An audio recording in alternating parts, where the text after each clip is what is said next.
1, 2, 3, 4, 5, 6, 7. 8. No, it's 9. Okay, it's 9. Chapter 9. Crossroads and Cultures, A History of the World's Peoples. Chapter 9, The Worlds of Christianity and Islam, from 400 to 1000. This is going to be a crash course of Chapter 9, The Worlds of Christianity and Islam. First, we're going to go over a brief backstory. Then we are going to focus on multiple Christianities. In what ways did Christianity develop and spread following its institutionalization in the Roman Empire? Next, we will discuss the social and political renewal in the post-Roman world. What major changes swept the lands of the former Roman Empire in the 4 centuries following the fall of Imperial Rome? Next, we will go into the rise and the spread of Islam. In what ways did Islam instill a sense of common identity among its believers? From there, we will discuss the move from unified caliphate to Islamic commonwealth. How did the tensions between the ulama and the Abbasid caliphs weaken a unified Islamic empire? Finally, we will conclude with the North Vikings, aka the New Barbarians. How did the Viking society and culture contrast with those of settled societies of Europe? First, we're going to go over a brief backstory. In the early 4th century, Emperor Constantine reinvigorated imperial rule and adopted Christianity as an official religion. However, due to constant warring between legions and with Germanic invasions, the western part of the empire fell apart in the 5th century. With this occurring, the emperors at Constantinople continued to preside over a strong state, buoyed by the diverse and resilient economy of the eastern Mediterranean. The Persian Empire of the Sassanid dynasty struggled with the Romans for control of Syria, Mesopotamia, and Armenia, while the rise of Islam in the 7th century would transform political, religious, and economic life from the Mediterranean to Persia.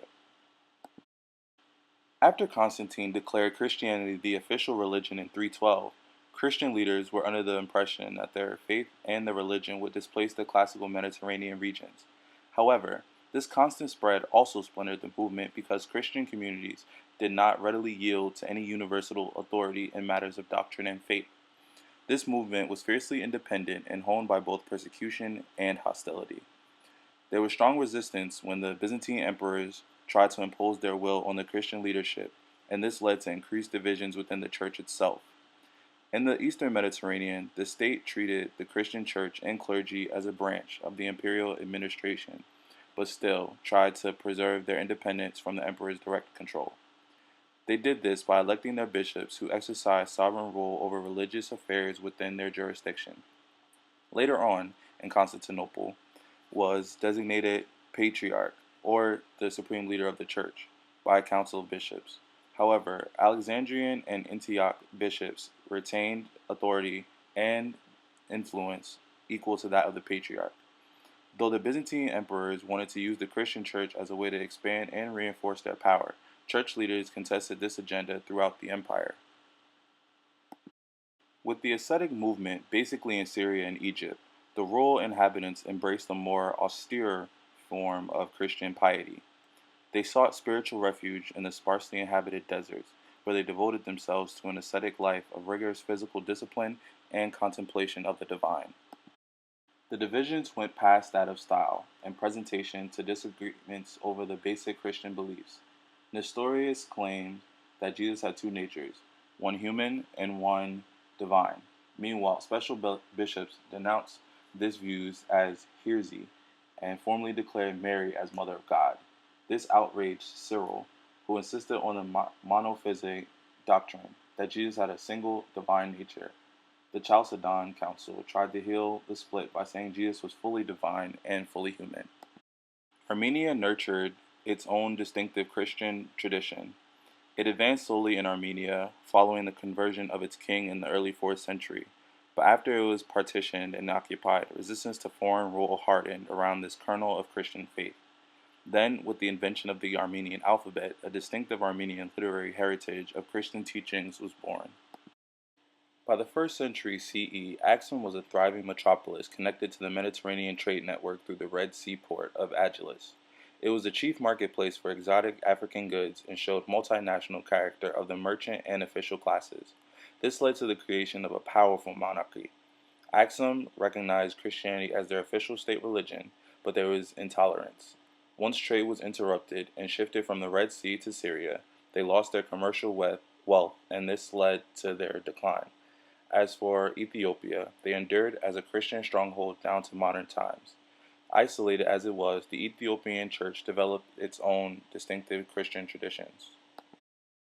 When Imperial Rome fell, Christianity in the West was largely an urban religion and amid ongoing warfare and violence. Christian towns in Spain and Gaul turned to provincial nobles for leadership. They sought out protection and leadership and elected these individuals as bishops. Though many were born into money, they embraced the austerity of the monastic life, and this further enhanced their aura of holiness. The bishops of the West rallied their followers around collective religious ceremonies and the cults of saints. They commemorated beloved and inspiring martyrs and bishops as saints. Later, more people were honored as saints. Worship of saints later became a focal point of Christian life. Pope Gregory I typified the distinctive style of leadership in the Western Christian Church. He started as the governor of Rome and later retired due to a religious calling to become a monk. After achieving fame for his devotion, he returned to public service as papal envoy and later as elected pope. Christianity had an impact on village life because life revolved around the village church and its liturgies. Christian sacraments also marked the major stages of individuals' life. Now onto social and political renewal in the post-Roman world. There was a schism, a split, resulting in a formal declaration of differences in doctrine or beliefs between Constantinople and Rome. Relations with Rome were worsening because the council rejected Latin customs, such as priestly celibacy, and affirmed the independence of the Patriarch of Constantinople from the Roman Pope in matters of religious doctrine. In the 8th century, religious schism widened. Iconoclastism was a radical movement that struck a responsive chord among the many Byzantines who saw the empire's political reversals as evidence of moral decline. On one side, we had the iconoclasts, and on the other, the defenders of orthodoxy. In the mid-9th century, the proponents of orthodoxy prevailed over the iconoclasts, and the Byzantine Christianity became known as the Orthodox Church. Similar patterns of livelihood prevailed among the Germanic people. However, in most of the region, small patriarchal farming communities predominated. Men had full authority, and the most important crop was barley, with an importance also on cattle raising. Next, for the Goths, they arrived in Italy and Gaul as refugees because of the invasions of the Hun nomads. The Goths were the first Germanic people to complete transition from confederation to kingdom, later having Visigoths and the Ostrogoths. The Franks gained power by being loyal to the empire and providing service, allying with the Christian bishops to preserve local order. Under Clovis, the Franks consolidated control and issued a law code of rules governing crime and property. The Carolingian dynasty occurred when Charles Martel helped southern Gaul after Muslim forces invaded. In the end, Charlemagne became the first Roman emperor, which was the height of the Frankish political power. Next, we will discuss the economic contraction and renewal in Christendom.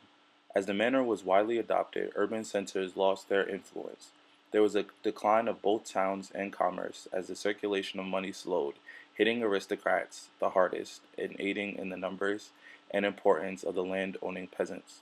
However, the Byzantine Empire controlled Italian cities, and they were immune from the economic decline. Next, we are going to talk about the origin of the Slavs and the founding of Rus. The Slavs were the new people on the borders of the Byzantine Empire, and during the 9th and 10th century were influenced by the Byzantine and Frankish models of the government, law, and religion. This led to their conversion to Christianity and greater friction between Rome and Constantinople. With the emergence of Rus, it is just important to know that they were the first state formed and eventually adopted the faith of the Byzantine Empire. Now we get into the rise and spread of Islam. We will first talk about the Prophet Muhammad and the faith of Islam. First, with the Arabian background, the peninsula was largely uninhabitable and could not sustain little more than a nomadic pastoral livelihood. This led to camel domestication. Mecca was also an important aspect as it was where local Bedouin people came to worship together as well as conduct trade and settle disputes. Muhammad began to have visions of one true God and believed that moral law applied to everyone indiscriminately. He began to spread this faith and was eventually prosecuted and forced to Medina. Shown above are also the 5 pillars of faith. Next, we will briefly discuss the Islamic empire of the Umayyad Caliphs. There were 3 factions within Islam: Shiites, Khariji, and Sunnis. The Shiites believed that the only rightful successors to the caliphate were Ali and descendants. Khariji rejected the hereditary succession to the office of caliph in favor of election. The Sunnis regarded the caliph primarily as a secular ruler whose chief duty was to protect and spread Islam. With Umayyad reform and expansion, Abd al-Malik assumed office of Umayyad Caliph after a bloody struggle. He created a powerful monarchy and centralized civilian bureaucracy. The Abbasids moved the capital to Baghdad, where there were administrative buildings, a grand mosque, and commercial and military sectors. In terms of Baghdad's cosmopolitan culture, the Jews, Christians, Persians, Central Asians, as well as Muslims lived here. Abbasid policies favored Islam and isolated Christians and Jews. In terms of Islamic teachings in law schools, the Quran was an indisputable testament of religious wisdom. There were tensions between the caliphs and the ulama. The ulama believed that privileges and wealth of the caliph and members of his court betrayed tenets of Islam. The Viking warriors did not fight for land, but instead for booty. They were also known for perfecting the sailing and building of ships. They went on raiding expeditions. The kings had constant rivalries and conflicts which prevented them from being able to rule for more than 1 year. Norse kings did not levy taxes because they believed the role of the king was to distribute wealth, not accumulate it. Special thanks to my younger sister, Ms. Janice M. White, who helped with the intro. Also special thanks to my best friend, Chinwe V. Wonkwo, who helped with narrating.